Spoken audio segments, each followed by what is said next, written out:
Liverpool 3-0. Corner taken quickly, Origi!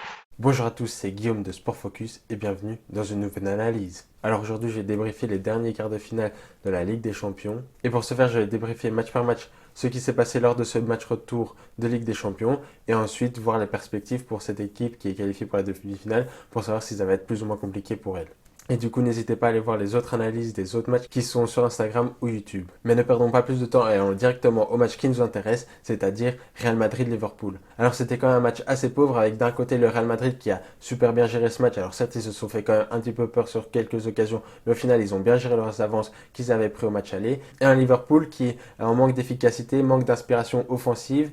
Et en plus de ça, défensivement, c'était pas vraiment exceptionnel non plus. Alors on peut commencer avec le Real Madrid qui je trouvais avait quand même un bloc assez bas pour son habitude. En effet, que ce soit au match aller ou ce week-end contre le Barcelone pour le Classico, et ben leur bloc était quand même plus haut que ça. En effet, je pense que Zidane voulait vraiment avoir un bloc assez haut pour que ses défenseurs ne touchent pas trop de ballons parce qu'en effet, sans Varane ni Ramos, et ben là c'était Militao et Nacho. Et du coup, je pense que pour le match aller et pendant le Classico, il voulait vraiment que son bloc du milieu de terrain soit un peu plus haut pour que les défenseurs aient vraiment le moins de ballons possible. Alors que là, sur ce match, et ben, leur bloc était quand même assez bas et du coup, Militao et Nacho ont eu quand même beaucoup de ballons à jouer. Et on a quand même vu que c'est quand même moins fort que Ramos et Varane. Alors certes, ils n'ont pas rompu, mais c'était quand même beaucoup plus délicat et ils se sont fait quand même quelques frayeurs. Et ensuite, offensivement, c'était quand même beaucoup plus poussif aussi. On sait que le Real adore être tranchant, vite partir en contre-attaque, surtout avec Vinicius et Asensio qui sont deux flèches et vraiment en quelques passes faire très mal à l'adversaire. Là, en première mi-temps, ils ont quand même beaucoup plus géré. De temps en temps, quand Vinicius avait l'espace, ils ont essayé de le joindre, mais c'était quand même beaucoup plus calculé et essayer de garder cette balle un maximum pour que Liverpool ait le moins d'occasions possible.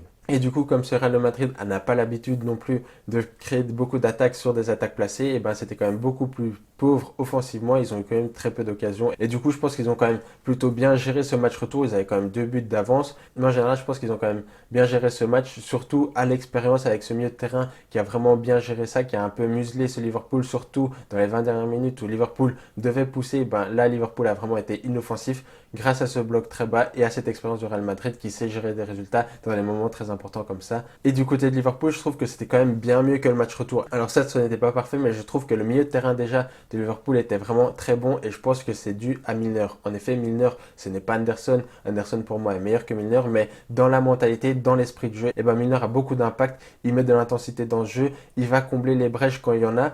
Et en plus de ça, lorsque Liverpool a la balle, et ben essaye de se mettre à la bonne place, soit pour recevoir le ballon, ou bien justement pour libérer des espaces pour les deux autres milieux de terrain, pour que les deux autres milieux de terrain aient vraiment beaucoup plus d'espace. Et on a vu que lorsque Thiago Alcantara, il a un peu renfermé le jeu de Liverpool au centre du terrain, et c'est là où le Real Madrid les attendait au centre du terrain. Ensuite, défensivement, c'était quand même loin d'être parfait. Alors certes, le Real Madrid n'a pas été très offensif, mais dès que le Real Madrid accélérait un tout petit peu offensivement, et ben on sentait que Liverpool était chaque fois à la limite, et le Real Madrid aurait pu marquer un ou deux goals. Et offensivement, c'est quand même assez dommage pour Liverpool parce qu'ils ont eu les occasions pour marquer, mais ils ont quand même été moins efficaces qu'il y a quelques années où c'est là où c'était vraiment des tueurs, que ce soit Salah ou Mané, ils auraient pu en mettre deux ou trois, ils auraient pu vraiment faire mal à ce Real Madrid là, mais là ils ont manqué d'efficacité, ils ont manqué le dernier geste technique pour vraiment marquer ce goal qui aurait pu donner l'espoir à Liverpool. Mais je trouve que le joueur qui a été le meilleur offensivement, c'est Firmino. Alors certes, il a raté quelques occasions, mais c'est dans ce genre de match que l'on voit vraiment toute son importance dans le jeu de Liverpool. En effet, au match aller, il n'était pas là et c'était très compliqué pour Liverpool. Et là, au match retour,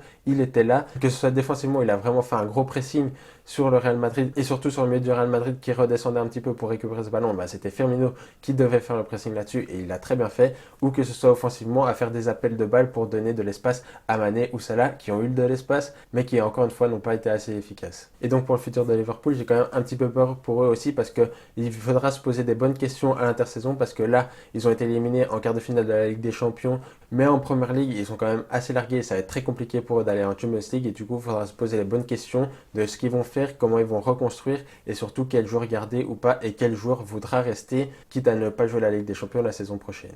Et du côté du Real Madrid, on le retrouve enfin en demi-finale. Après 2 fois où ils ont été éliminés en huitième de finale, là on les retrouve en demi-finale et ils vont être très dangereux. En effet, ils auront une demi-finale abordable contre Chelsea. Alors évidemment, ça va être un match loin d'être facile, mais ce ne sera pas impossible pour ce Real Madrid-là, qui est très efficace, et qui peut faire très mal à toutes les équipes et surtout à Chelsea, je pense. Ce match va être très intéressant parce que ça va être très tactique, parce que ce sont deux équipes très similaires avec un bloc défensif très compact et qui ont des philosophies de jeu un peu similaires, avec un but de d'abord très bien défendre et après vite partir en contre-attaque pour vraiment faire très mal à l'adversaire, et on verra qui de ces deux équipes va exécuter le mieux sa stratégie, sa philosophie et qui va faire le plus mal en contre-attaque à l'adversaire. Et voilà, j'espère que tu as aimé cette analyse et n'hésite pas à mettre un like et de le faire savoir en commentaire, et n'oublie pas de t'abonner, et si tu veux plus d'actualités sportives, va voir mon compte Instagram Sport Focus, et je vous dis à bientôt pour de prochaines analyses.